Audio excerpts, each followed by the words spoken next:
You are listening to the Therefore a Geek podcast, episode 78. Hi, everybody, and welcome to Therefore a Geek. I'm Andrew. I'm Tracy. And today I'm going to do boss stuff. Are you wearing pants? Shorts, and I burned the shit out of my feet at the beach yesterday. On the sand or in the sun?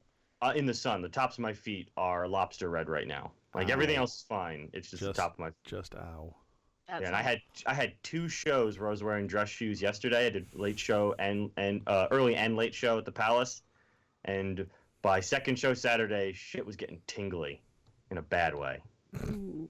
Yeah, a bad way. So, ladies and gentlemen, welcome to the Therefore I Geek podcast. Today we are going to talk about women in refrigerators. What the heck is it? What does it mean? Is it a thing? And what do we think about it? Now, before we get into that, we want to do a little news item. If you listened to last week's episode, we had a little bit of fun at the expense of Baltimore Comic-Con's weapons policy. Well, in an effort to outdo the East Coast, Chicago's Wizard World Convention has allowed a gun dealer to set up a booth at their convention, which I think was this weekend? When is that Chicago convention? I don't have that pulled up. Hang on. I'll have it by the time you're done. That's all right. But either way, this is according to the Hollywood Reporter's Heat Vision. And great, now my browser starts saying not responding, but I got enough of it to take a look at. The company DS Arms Inc., which describes itself on its website as, quote, noted specialists in U.S. and foreign small arms weapon systems up to 50 caliber, end quote. The company's website also explains that it offers training to the end user for operation, maintenance, armors courses, and FAL rifles. So these guys got a booth at this convention. At first, it appeared that they were going to be banned, and then almost a couple of days later, the convention does an about face and readmits the company. The whole point was they are not selling any real weapons at the event, in which Wizards Jerry Molina clarified in email to Heat Vision when asked about the confusion. We'll link the entire story in the show notes, but I want to get the panel's response to Wizard World Chicago allowing a company like DCS or DS Arms having a booth at a Comic-Con, and then the apoplectic mouth vomiting that comes out of some people who were just not happy with this.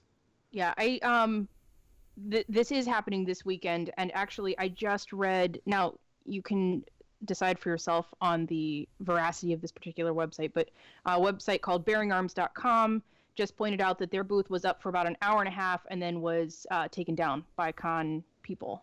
So the convention came through, decided that there were too many complaints about it, and took it down. So I'll throw that in the show notes, and we'll kind of see what the fallout is probably tomorrow.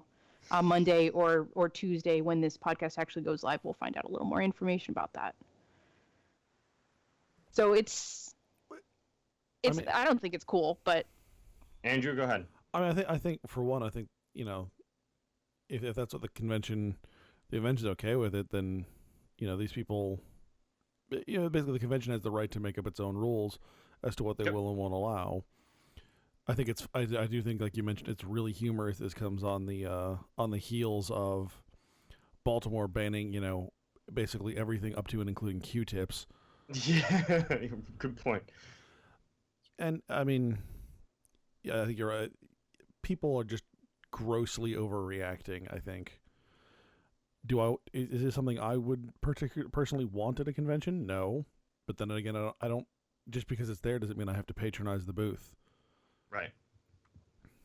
I mean, my whole point was I was curious, and the Heat Vision article doesn't really state this, but they weren't selling actual firearms at their booth, right? That would have violated the Wizard World policy. So there's no firearms at the booth from what I can understand. They're selling, I guess, non-firing or fake firing weapons or airsoft stuff, maybe stuff like that. Stuff that you could imagine a cosplayer wanting to use. Stuff that other booths sell at conventions. Yeah, now I'm just curious. Have either of you ever been to like a gun show? Yes.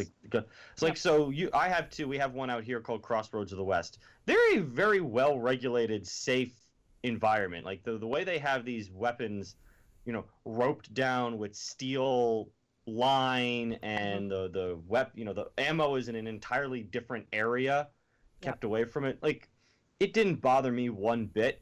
Now, what any, selling, obviously weren't they selling real weapons, but I don't see why that has to be at a Comic-Con. So I don't see why people were getting bent out of shape over it. I mean, really, people were getting mad because these guys were here selling non-lethal firearms or not real weapons, however you want to categorize it.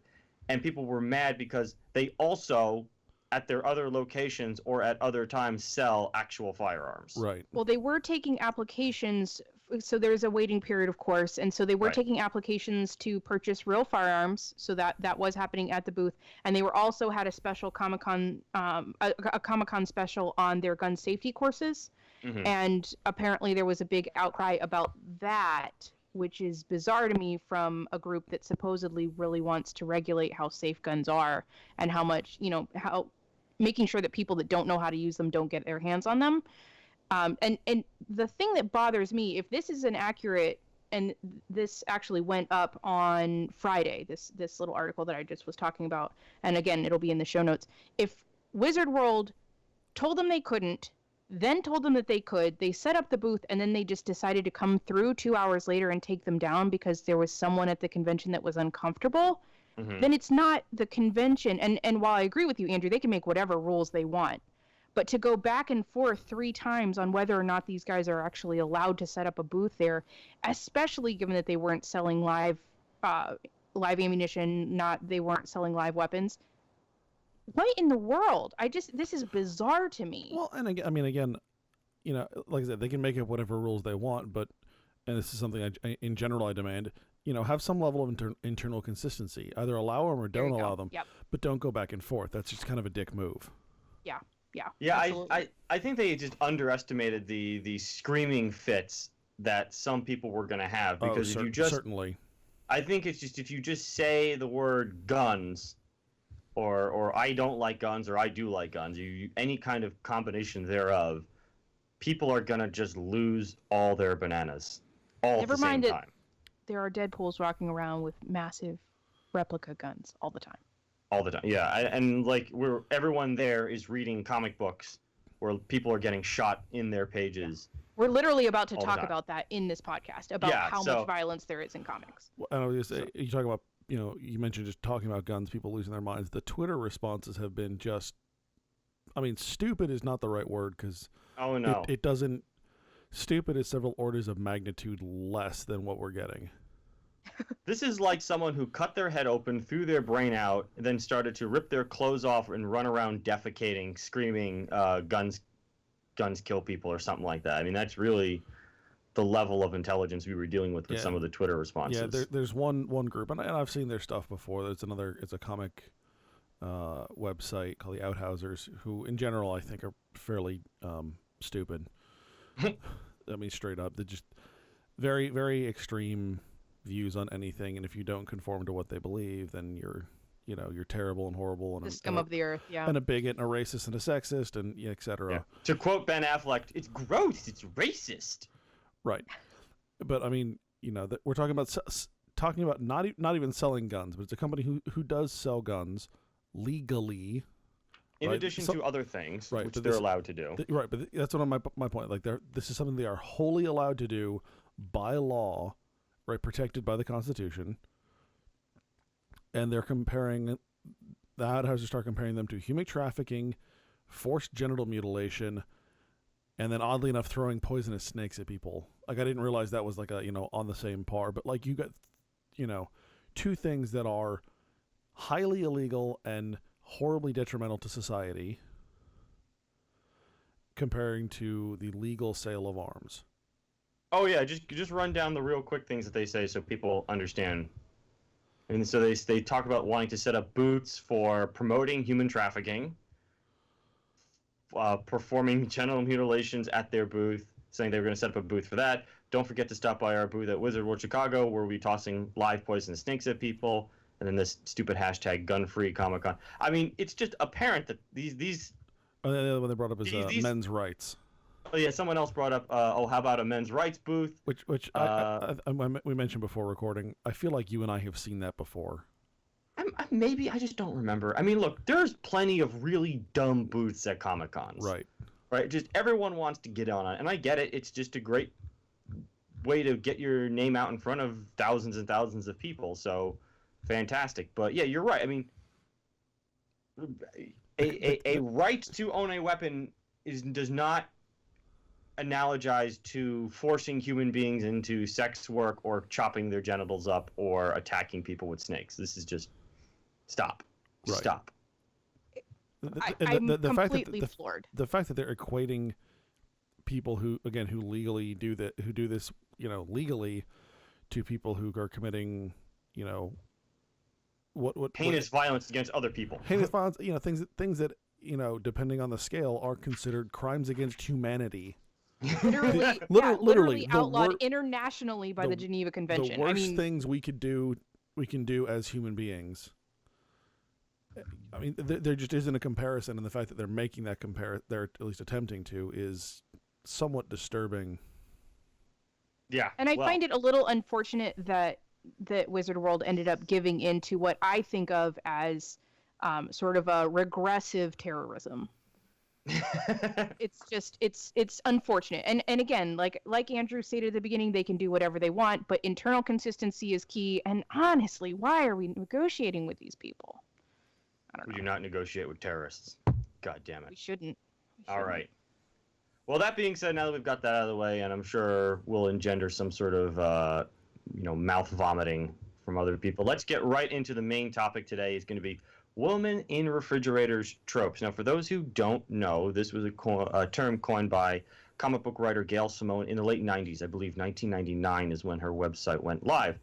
And in my research of it, I found a couple different definitions or what it actually means. So I'll borrow at least three of them really quickly, give you a quick overview, and then I'll toss it to Andrew to start what he thinks about it. So women in refrigerators, this one according to Comic Vine, a term created by Gail Simone, women in refrigerators, refers to comic book women who have been depowered, raped, murdered, and or had their lives ruined specifically in order to fuel the stories of men. The Wikipedia page has something similar. It states that the Gail's website features comic book characters that have been injured, killed, depowered as a plot device within various superhero comic books, and seeks to analyze why these plot devices are used disproportionately on female characters. And if you go directly to Gail's website, she actually doesn't offer any kind of real definition that I could find, other than, if I could pull it up, her proposal: super chicks get killed a lot. So that's the general idea of what this trope or what this category is. So let's throw out, Andrew, we'll start with you. Just give me your first impression when you first heard about this, and then what have you found as you looked into it? Yeah, so I think in general with a lot of comic tropes, looking at it, initially I have to, I look at it with some skepticism, but I also feel like there is a kernel of truth involved. Now, so having said that, looking into this a little bit further, there's really like two versions of the women in refrigerators. There is, I think, what Gail Simone originally posed, which is really just a question for discussion, right? This is the start of a conversation, is what she intended it as. Obviously, Gail has her stance, but I think she wanted it as kind of a part of a bigger conversation. This is what I think. What do you guys think? And then you also have kind of where follow-on people have taken it as, this is fact. This is happening. This is the way things are. And I think Gail's intention is a really good starting place. I think trying to take this argument as fact, that this is this is an all the time, to borrow from science. This is a theory. This is a proven law of comic books. Mm-hmm. That really just doesn't hold up very well. All right, Tracy, go ahead. So, absolutely, Andrew is correct that this from Gail, it was more of a conversation piece, and she put on her website. She said, "My main point is, If you demolish most of the characters that girls like, then girls won't want to read comics. That's it. Or girls won't read comics. That's it. So her point is that a lot of these women, and there's quite a heavy duty list of women in at various power levels and in various relationships with other characters that really get the shaft as far as violence towards them goes. I have to say that my initial response when I read this from Gail Simone was, why are the characters that girls like only allowed to be women? Mm. So I was curious about, and again, that's just a conversational question. Like, where are you going forward in this? And then as I delved into it, I noticed that from the response from feminists was to run down a whole list of what they gave as facts. And I saw, especially Anita Sarkeesian did a video on this. It's her Women in Tropes #2, I think, on her video. I have it right here. Yes, there's Women Refrigerators, Tropes versus Women, #2. There you go. Yep. This is from 2011, excuse me. So this is before she kind of hit it big in scare quotes, going after video games. I think this list, I believe it was it. this YouTube, I believe it was this YouTube series that kind of made her something of a celebrity as far as feminism goes and that kind of thing. Yeah, within her clique, yes. Yeah. But I don't think the wider world knew who she was until... No, definitely not. Her and her eyebrows. Hoop earrings. I mean, she's not my favorite person. I'm gonna straight up say, but her commentary is very sensationalized, but her underlying facts aren't wrong. So like Andrew was saying, there is a kernel of truth. So I think that she may have been comparing examples that aren't equal. However, the point that I really pulled out of her video and started as I continued to read up on this, that I really pulled out and that I'd like to discuss with you guys is that the men tend to seem to die in a blaze of glory. They're headed to Valhalla. And the women tend to die off screen quietly and are found by a guy. And I also think that this is side characters, but you see this mostly with the women. So I want to double back on one question to ask you, Tracy. And Gail says this in her about page, I think it is, she says something to the effect of, having a uterus myself, I found that I most enjoyed reading about girl heroes or super chicks. And it has been nagging me for a while that in mainstream comics, being a girl superhero meant inevitably being killed, maimed, or depowered, it seemed. So, Tracy, you kind of hit upon it, like, why would you assume girls like only girl superheroes? But let me ask you this question, and it may not be fair directing it towards you, but let's pretend and she also says, I should preface this one more time, she mentions again early on, I tend to like, this is Gail again, I tend to like bright, shiny heroes the best. When comic books went grim and gritty a while back, that was a period where comics had lost their appeal for me. So part of me feels like in that one sentence, she's kind of betrayed her early bias. Yeah. But my question to you is then, all things being equal, with the exception of changing female characters getting diced, as it were, do you think female readers would increase or stay the same, or they would like it more? Meaning that if the violence level in comic books stayed the same, but the female characters just weren't on the receiving end of it, how do you think girls would respond to that then? See, and that's a funny thing, because literally the next thing I have in my notes is, if women got equal brutal, heroic deaths on screen as frequently as males did, would the average female or feminist finally be happy? I think it depends on who you are. So for me as a girl, I always identified with whoever the strong hero was in the story. It didn't matter if they were male or female. Now, outside of the realm of comic books, Robin McKinley would create these insanely heroic female warriors. I mean, they were strong. They didn't make stupid mistakes. They had flaws, but they were human flaws. They weren't female flaws. And I really identified very powerfully with her heroes. The Blue Sword, the Hero in the Crown, Beauty. I mean, the list goes, Doeskin, whatever book you want to read from her, that's what she created. But then at the same time, I would read, I don't know, Howard Pyle's Merry Adventures of Robin Hood, and I never identified with Maid Marian. She was annoying and boring. I identified with Robin Hood himself. He was the hero of the story. So for me as a reader, I identify with the powerful, shining hero. I don't identify necessarily with the gender of the character. Andrew, do you have anything to add to that? Well, yeah. I would say currently I think the changing readership in comics does support that to some extent, right? There is a much, now again, I mean, it is still tends to be a more male dominated audience, but there has been significant growth in females, and specifically in younger females. And it's not that the female characters are getting beat up less than the males, but they tend to be more of that heroic instead of Gail at one point describes it as, I think this is in the Comics Alliance interview, where females stop being heroes and we're just basically fighting for survival. Mm-hmm. Right, where the characters, even in their own books, it wasn't about being a hero and doing heroic things. It was about just trying to not be murdered, basically. And I think that now that there's been a somewhat conscious shift towards the female characters being more heroic. I think you have seen an increase in the female readership, even at the current level of violence. I don't think the violence in and of itself is the problem. So you don't think this is an anti-violence or anti-violence against women statement? Either of you? I think there's a little bit to the anti-violence against women, but I think, again, especially just coming from what I've read from Gail, it's fine if women can get their ass kicked too. I think it's the motive and the reason behind it. Mm-hmm. So what do you think?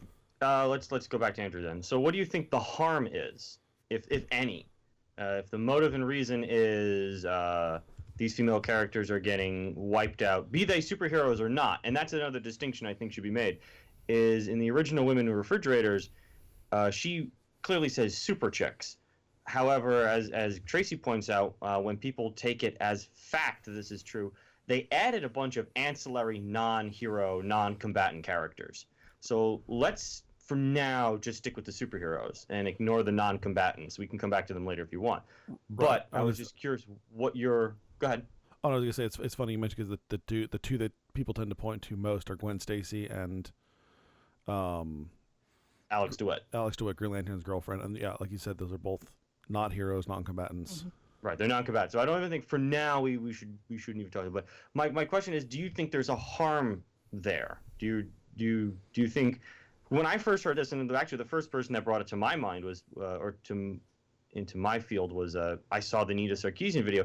My first reaction was, so what's the actual issue? What's the problem? Where is there a problem? Can we identify an actual problem? Is there harm? I'll send that to Andrew first. Do you think that's the case? I think there has been harm done in the past. I think it is much less of an issue currently. I mean, there are certain characters. The one that pops to my head first is Miss Marvel, Carol Danvers, where just really fucked up shit has happened to her, especially for like an American comic. Like, this is, honest to God, this is the kind of stuff I would expect to see in some of your European stuff, like Druna. Nice. Yeah, I mean, right. I know you might appreciate it, but like for the average comic book reader, this is really like kind of messed up stuff. That's and I think, for a long time, basically the character was actually, I mean, it's hard to talk about a character suffering harm, because obviously a character, they're not real. So harm is a loose term. Well, no. Let me clarify. I'm sorry. I'm not saying harm to the character, because this is not actual violence. Penn Jillette always likes to point out there is artistic depiction of violence. Right. Yes. This is not violence. This is artistic depiction against violence. But I'm saying harm to the readers. I think the listeners would know. You're fairly read up on the 1950s trials that comic books went through in front of the Senate. Right. That this was corrupting a generation. Is this basically the same argument redressed? Can we find harm to female readers because these characters are getting throttled at such a high click? Or the claim is that they're getting throttled at a high click. I don't know if that's been established yet. Right, and that's a fair point to make. And that's actually something you and I are currently working on. It was a much more daunting task than certainly you realized, and even I had a better idea than you did, but I think we were both like, oh crap. Yeah. We started looking at the actual like numbers we need to figure out here, but harm to the reader, I don't think so. Honestly, I don't think there's harm to the reader. I think the harm, honestly, the harm I think is to the industry, and that in that you have readers who become disenfranchised. They feel that the characters that they most connect with and who are representative of them. So I understand Tracy's argument that, women or Tracy's argument that women don't just only like women, right? Like that's not just that women aren't just looking for women characters to be interested in, and that's absolutely true. But I think, it's helpful.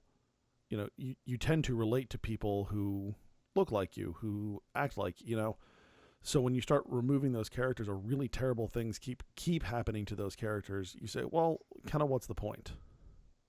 So I realistically, I think the industry's had done itself far more harm than to the reader. I don't think the reader in and of themselves is really having any harm done to them, other than losing interest in something that they once enjoyed. Go ahead, Tracy. I also have to point out that something that doesn't seem to come up so much in the sort of feminist argument, but did come up in some of the creator responses to Gail Simone. So if you go to Gail Simone's website, there's a whole section in which people have emailed or had conversations with her, and she records the response from writers and artists in the industry to her initial question. And one of them, I believe it was Jerry Conway, which, correct me if I'm wrong, but did not he create Punisher? Yes, Jerry Conway did correct. Jerry Conway, yeah. Yes. So, I mean, one of the arguably more violent characters in the Marvel universe.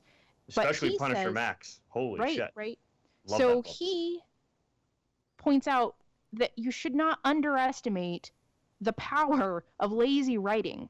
And for a lazy writer, the easiest way to manipulate a female character for a man, one of the worst things that you can do is beat him up and leave him emasculated. Basically beaten, emasculated. But for a woman, that is rape. I mean, it's just clear.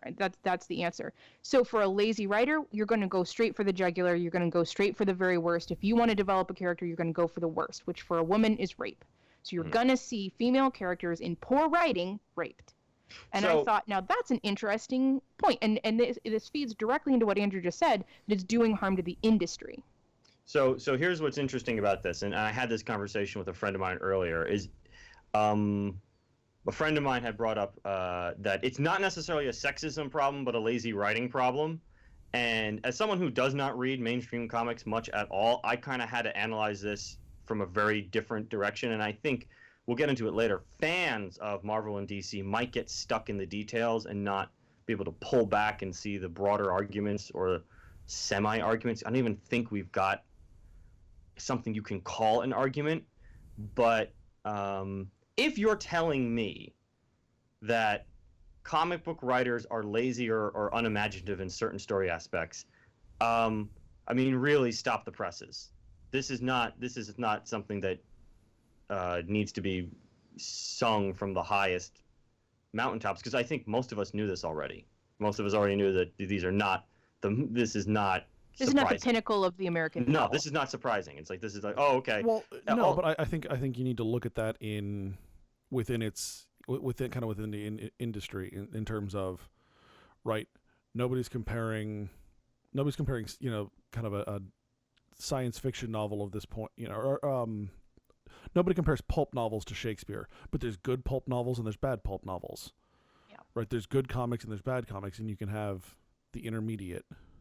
Well, there's quality, yes, but we're talking about, at least I'm trying to get at basic story structures and how they're told. At least with superheroes, the way I understand it is, yeah, you're going to get within genres, any genre, certain aspects that appear over and over and over again. And one of them that you get in comic books is the revenge plot, right? And Tracy hits on it perfectly, is, okay, if you have a character that you want to motivate to seek revenge for a wrong, usually the way you do that is you kill his family or her family.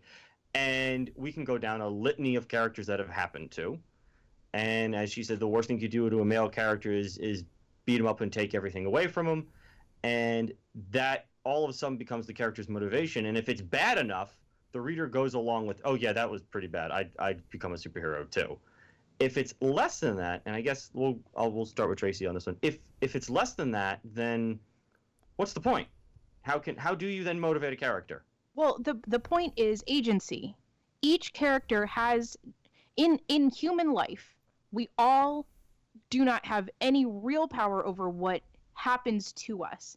I'm talking about the drunk driver that comes across an intersection and hits our car. I'm talking about the mugging that happens on the street. I'm talking about the things that happen to us that we really have no control over. What we do have is the agency to respond correctly. And this goes back to more what Gail said and not so much what the follow-up arguments have said. And that is that for these side characters, and in this particular case, these women, these things are happening to them, and then they get no say in what the response is.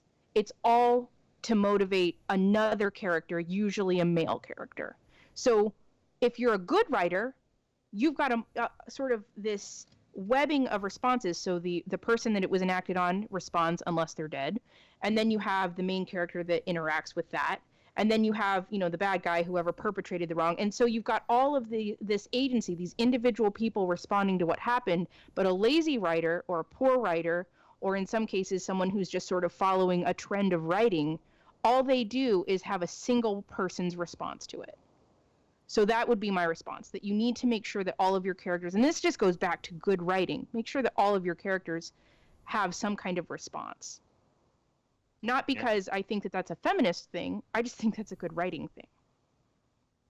Okay, so let's go to, she talked about super chicks, but now these characters, at least in the Comic Vine's definition, talked about female characters that get taken down to add to a male character's role. Usually, at least it appears to me, that the male characters are the primary protagonists of these particular stories, that the female characters that get killed are not the main source, or even not the main characters, not the main protagonists. So in violent books or stories that are violent and have characters that get taken out, wouldn't one expect all characters of all types, including women's, to get taken down to advance the protagonist story, be it whatever gender it is? And what's the big deal if it is a woman? Because I'm certain we could find male characters that get killed at a fairly high clip in male protagonist stories for the very same reason. Andrew, go ahead. Well, I think one of the things on that one, you talk about, males who get taken up in male stories. Mm-hmm. Certainly, you're not wrong that exists. I mean, the best example, Uncle Ben in Spider-Man, right? Uncle Ben dies, so Spider-Man becomes Spider-Man. Mm-hmm. But I think part of the issue is, one, it's almost always love interests. Not always, but often it's a love interest. So that I think that takes on a different role. You're not a person. They're not characters in and of themselves. The characters are wholly dependent on the protagonist of the story. Right. Well, I think that's the issue, right? You can have an ancillary character whose existence is not dependent upon the protagonist. Right. So can you explain why you think that's an issue? I mean, because let me come back for 1 second. It's like, yeah, you have characters that are solely dependent on A, the protagonist, and B, the storyline.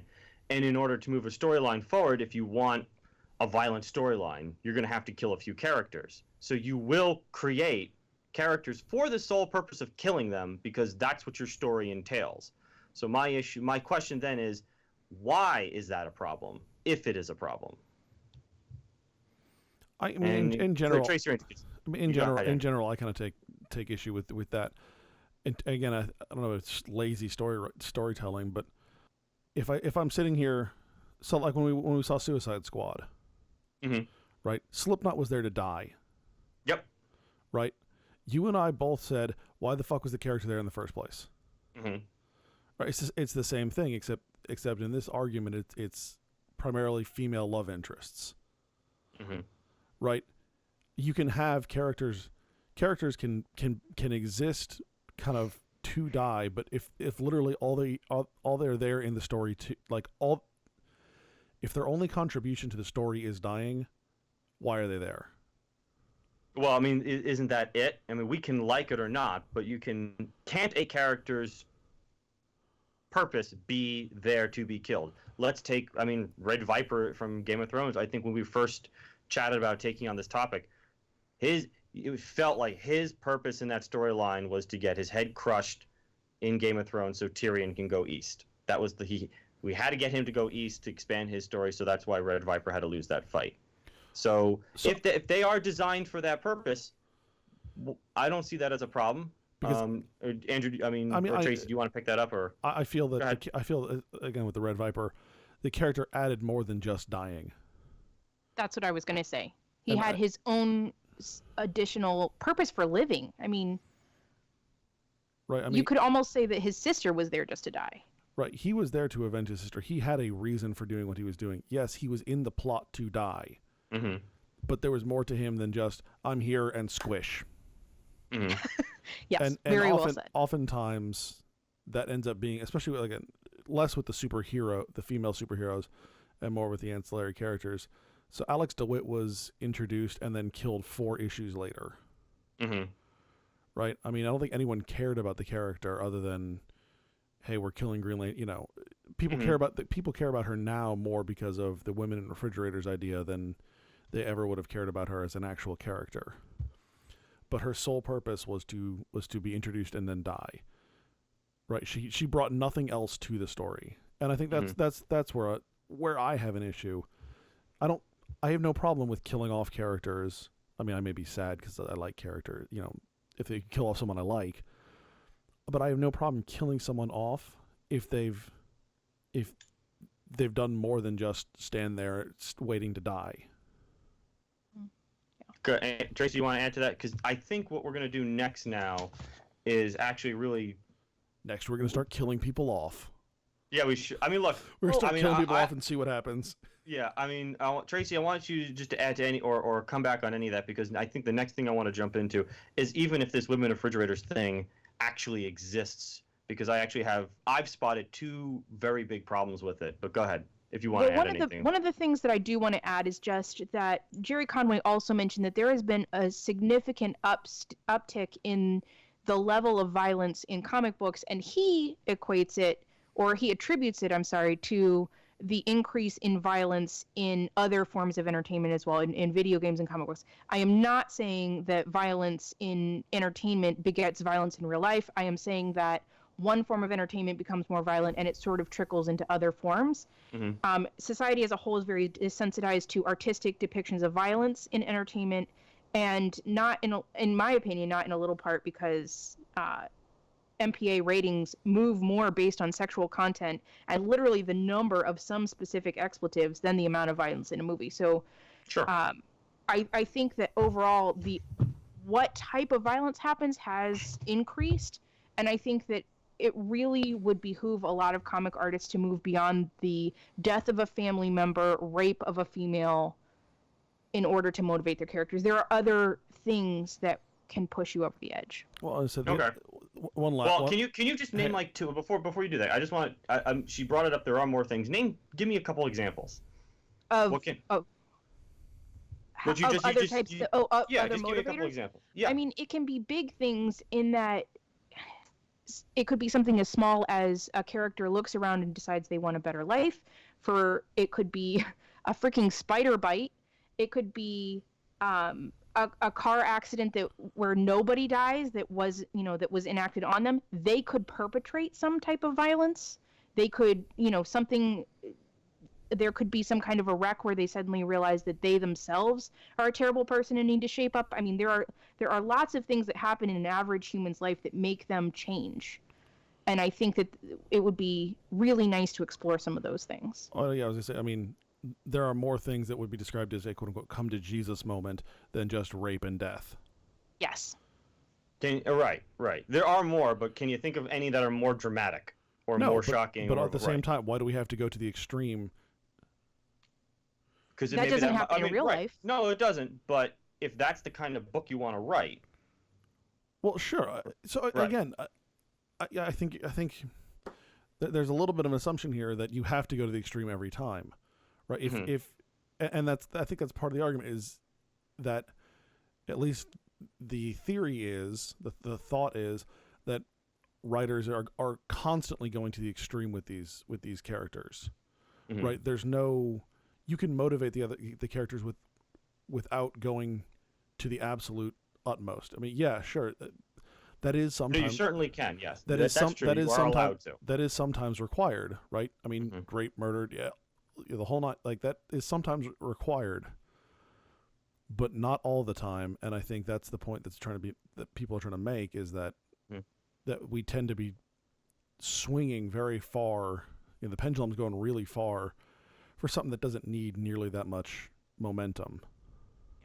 So that being said, one of my two main problems with this one, because I don't know enough about comic books, and like you said, we're working on this project. We're going to actually quantify what she says, Gail says, or the other people who have taken this women refrigerators and run with it. She makes two premises, or two specific claims.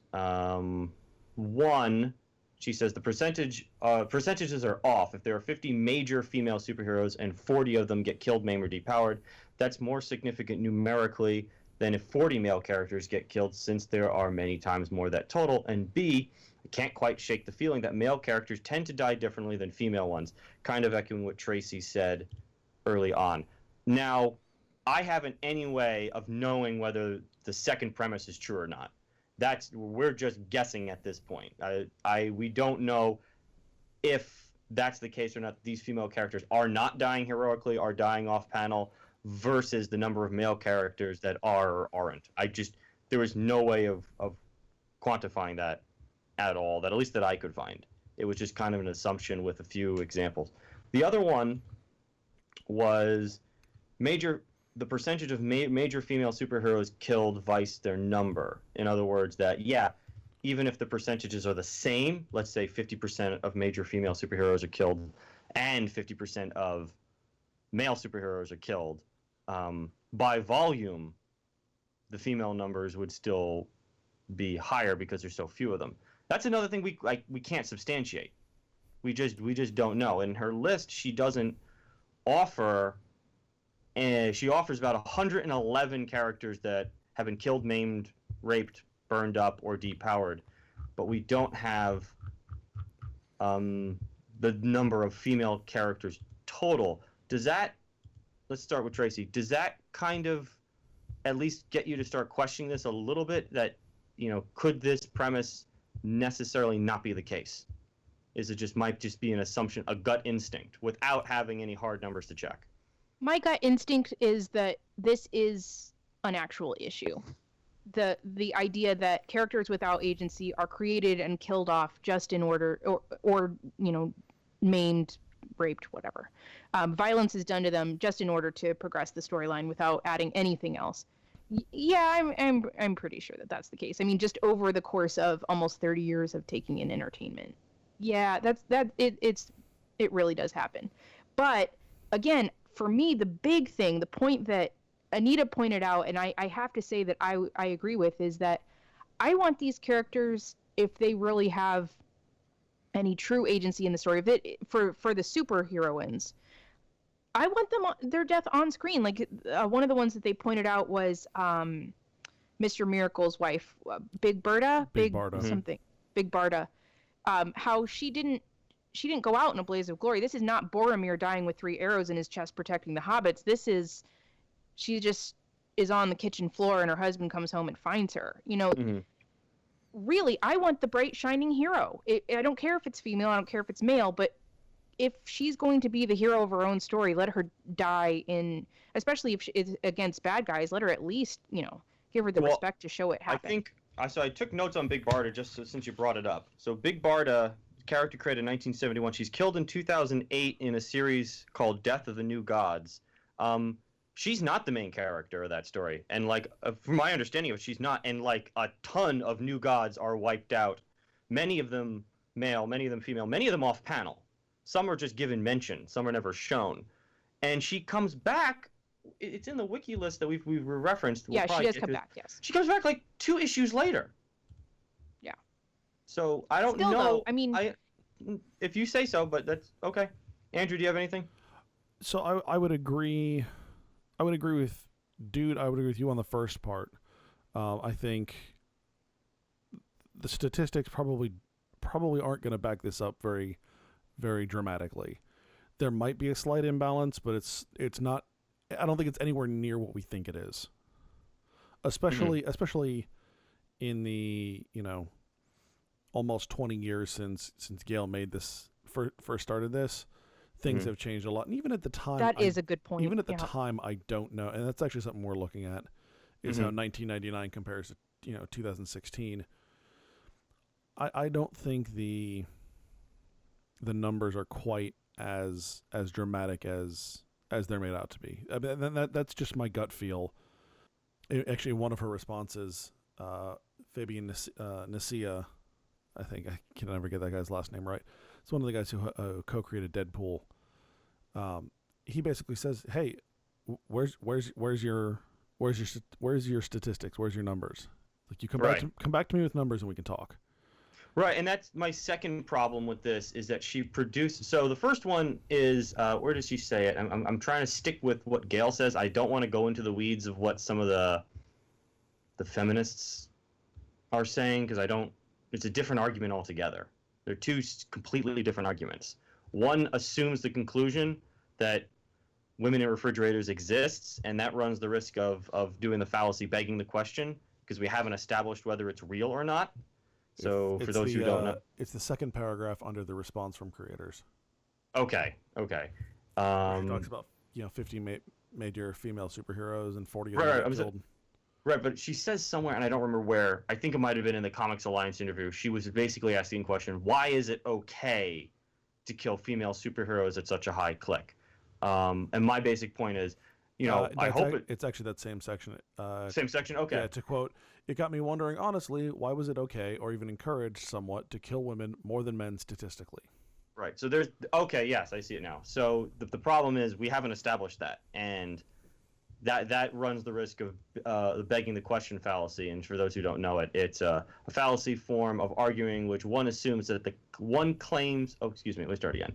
A fallacy form of arguing in which one assumes that one claims to be proven. An argument is a form of reasoning.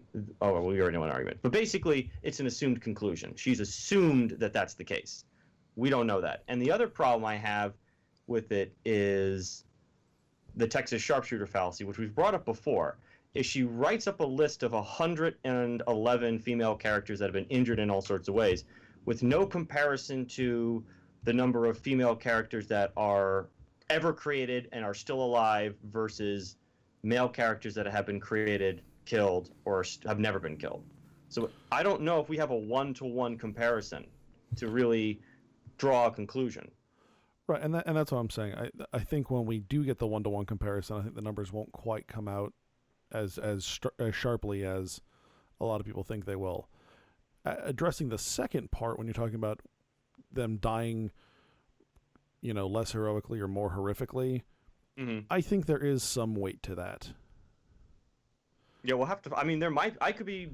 I don't know, but it could very well be the case. And that's just, again, that's my gut feeling, having read a lot of comics now. That watching or having read a lot of these, you tend to see male characters doing the blaze of glory or dying for the cause, and the women characters are heroes. Heroes, I think heroes. Okay. I mean, if we're talking to just characters, then you've got the ancillary characters who don't really die for a whole lot of anything. Period. But you tend to get male heroes dying for the cause and going out gloriously. And you do tend to get more of the female character or female heroes, just having less glorious ends, shall we say.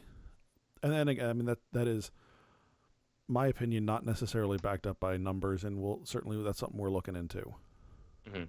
It's also, I mentioned this topic to Kurt about just talking about what we were going to be talking about today, and his initial assumption, his gut reaction was, that's because comic books don't like to show violence against women. The type of person that reads a comic book really doesn't want to see violence against women. Do you guys think that that's an accurate response? No. I don't know, because there might be some grain of truth to this, because when I asked earlier, when Tracy was like, if all things remained equal, the level of violence stayed the same, but let's say we decreased the level of violence against women, and if female readership increased, then this is to say, if it holds true, that violence against men is not seen as a big deal.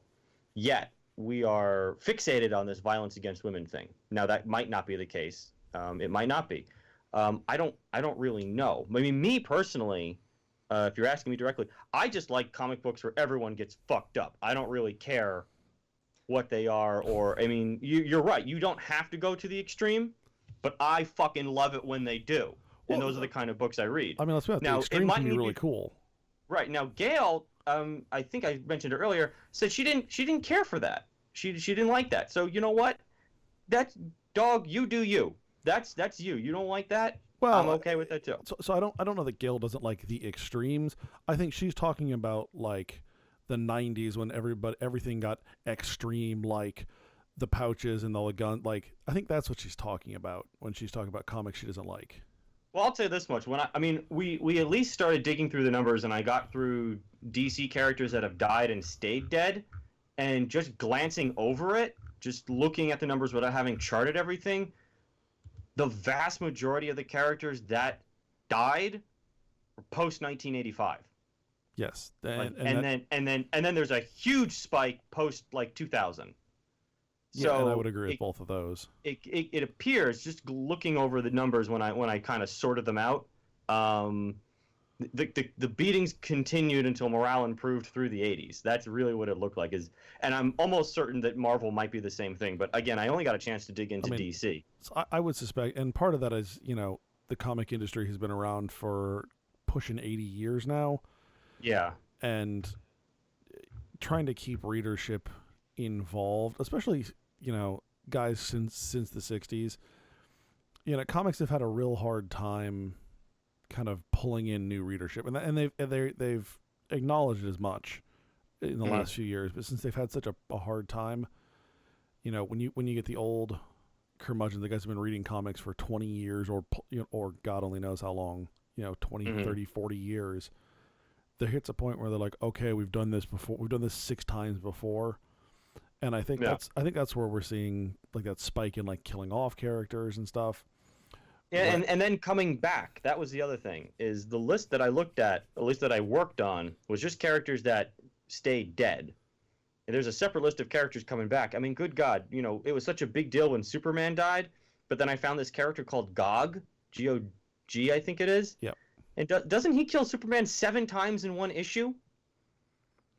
Like, he kills him and then goes back in time 24 hours because he wasn't satisfied with the way he killed Superman, and then does it again, and then again, and then again, and then again. So yeah, it absolutely got ridiculous. And it's funny because I don't like to read superhero characters because I wish characters stayed dead. Well, and that's exactly a point that I was going to bring up sort of towards the end, is that I would actually prefer a universe in which people may stay dead, but where death has equal consequences across the board, that there's some weight behind what's happening. Because I think even for these ancillary characters, they're trying to create some kind of a weighted death, a weighted pressure, so that you identify with the character that's now blossoming because his girlfriend was just put in a refrigerator, and it just doesn't have any consequence at all. Oh no, I mean, Anita Sarkeesian brings up Gwen Stacy, and I looked into her, and there was some outrage in the 70s when she died. Right. And my response is good. There should be, because I want characters to die, and I want fans to be upset. I'm always for upsetting fans. I'm always for that. But then I looked this up. So she dies, comes back as a clone in the 70s. There's a bunch of her, and now in the Ultimate Universe, there's a Spider-Gwen, a Gwenpool, and a Gwen Carnage. Am I reading this correctly? Did I look into it correctly? Those last 3 are probably within the last year, though. Okay. Those are all 3 of those are pretty recent additions. Yeah, and the clones in the 70s, Spider-Man and clones is just don't dig into that one. Right. You will hate yourself for looking into that one. I mean, you're not wrong. That was a thing. But like, don't look into Spider-Man and clones. It just bad things happen. And then she brings up Steph Brown, who was a Batgirl or a Batwoman. Batgirl. Batgirl. Dies in the 90s. We find out that death was faked, apparently. And then she gets her own book, and it's canceled after a few issues. And now she's back as of 2013 as the spoiler.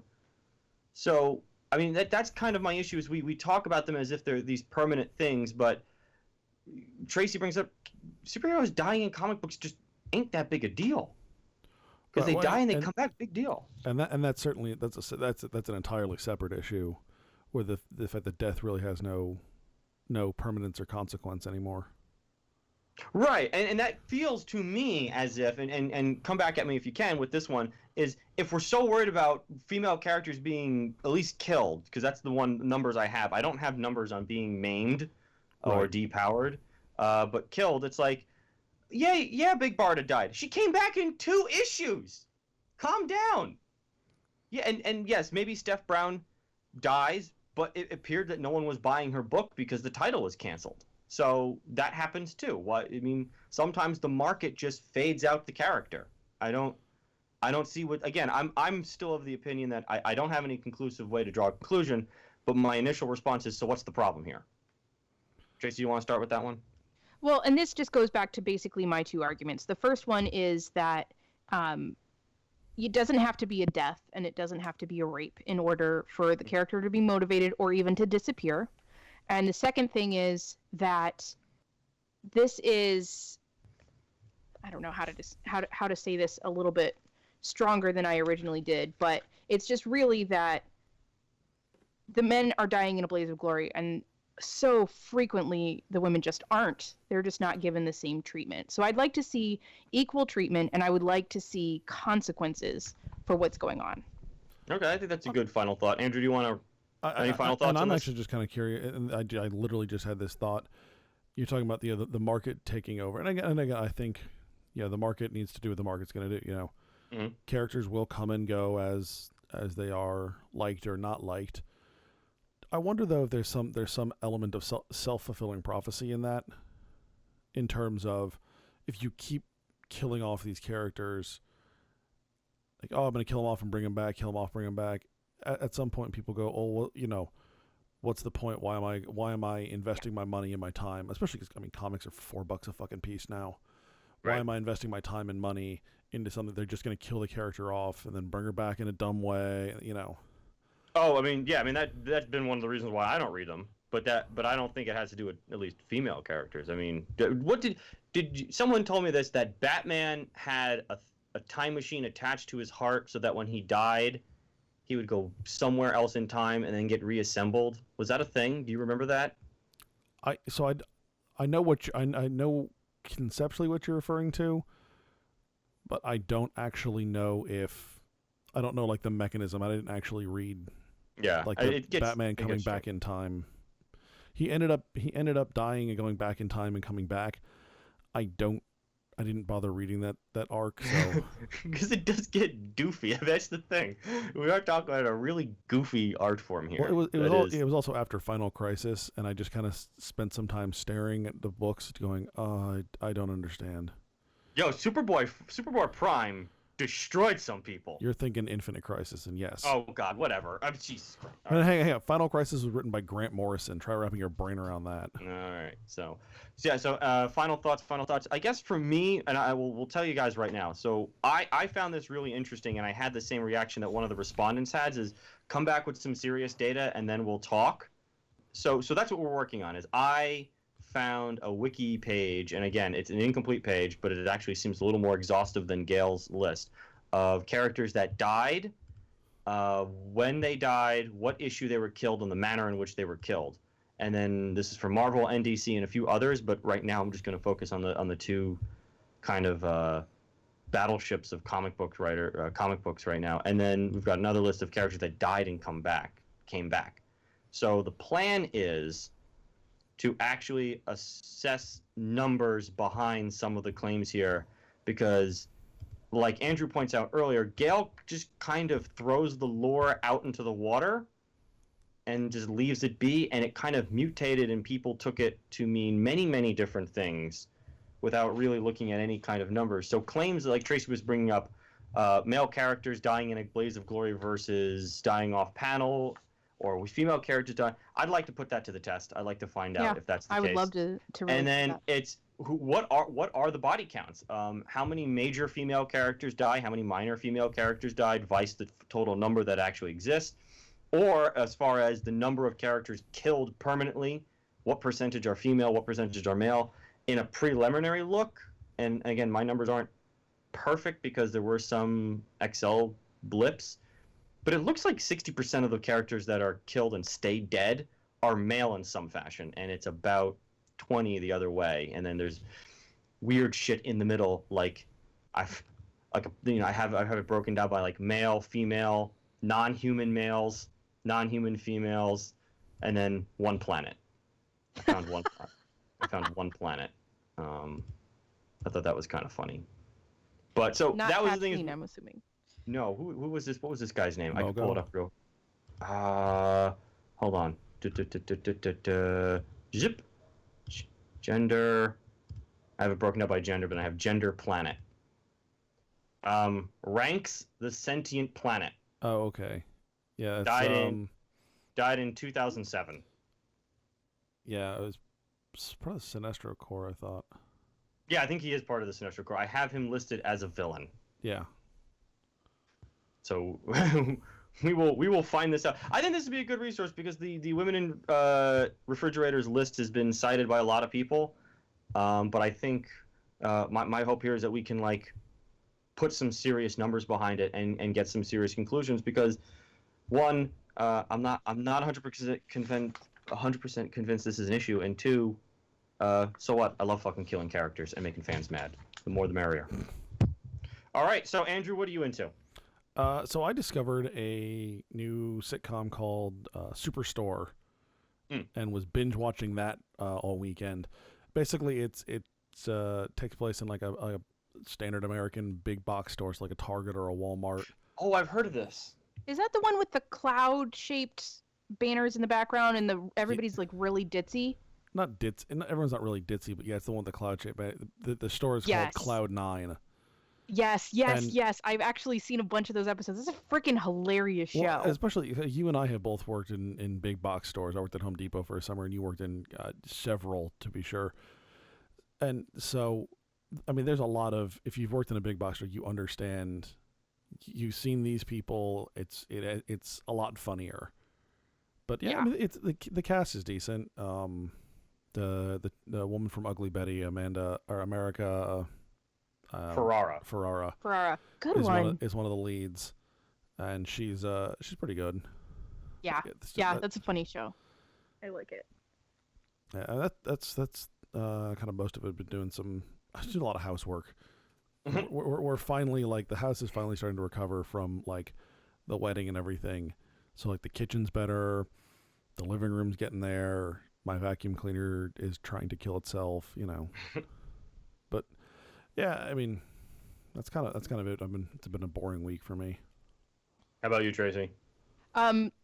Much like Andrew, I've been doing a lot of other stuff, but I just started the new Netflix created The Get Down, which is a currently 6 episodes, 1 season long show. They dumped it, just as with any Netflix show, they dumped it all at once.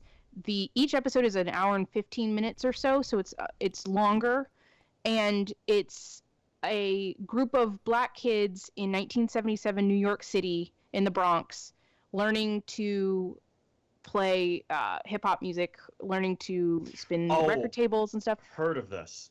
It is yes. freaking fantastic, and it just improves from the first episode. So I'm 4 episodes in. I've got 2. Watch it. You will love it. I freaking loved it. I thought the cast was phenomenal.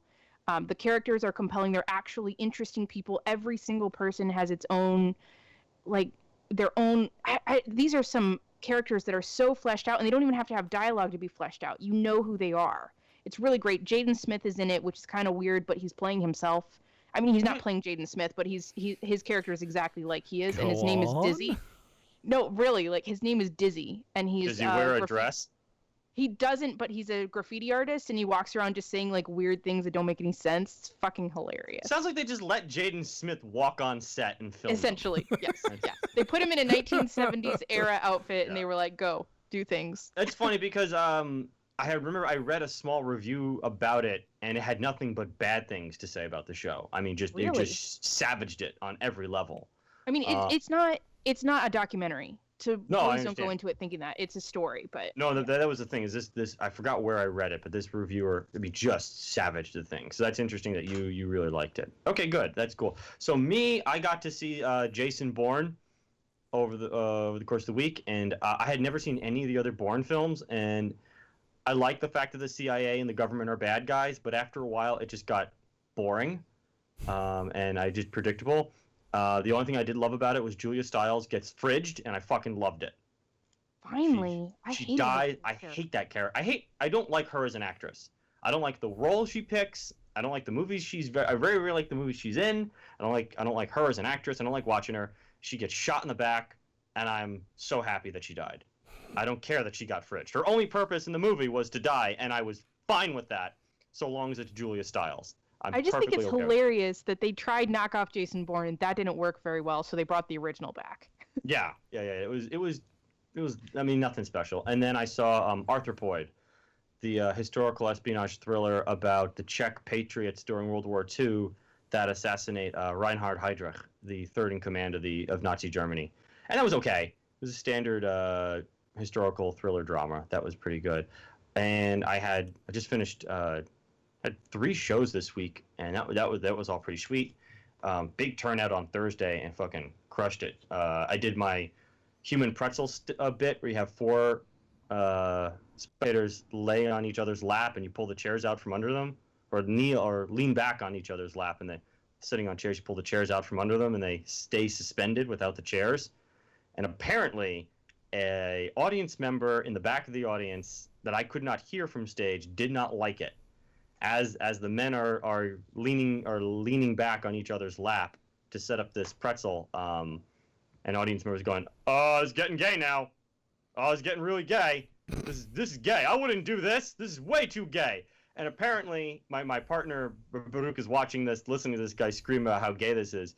Once that bit was over, the guy took out his phone and never looked up at the stage again. Wow. He just did not like that bit, and so I'm okay losing him on that one. That's a great bit. So, and now I ordered my copy of Ars Victor, the 1-hour war game. I'm so excited about this. I'm going to see if I can teach Donnell how to do this. Very simple. We've talked about how much I love Command and Colors.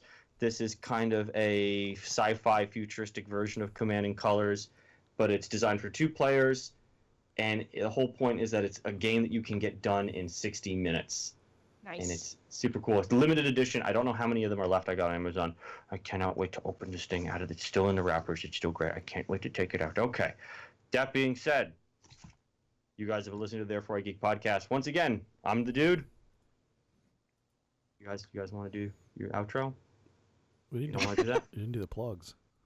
What plugs? Oh, you gotta do the plugs. Right. you jumped on that there. Yeah. All right, folks, if you like what we do, make sure you head over to thereforeigeek.com. You can check out our podcasts and our blog posts. You can find us on Facebook, on Instagram, and on Twitter.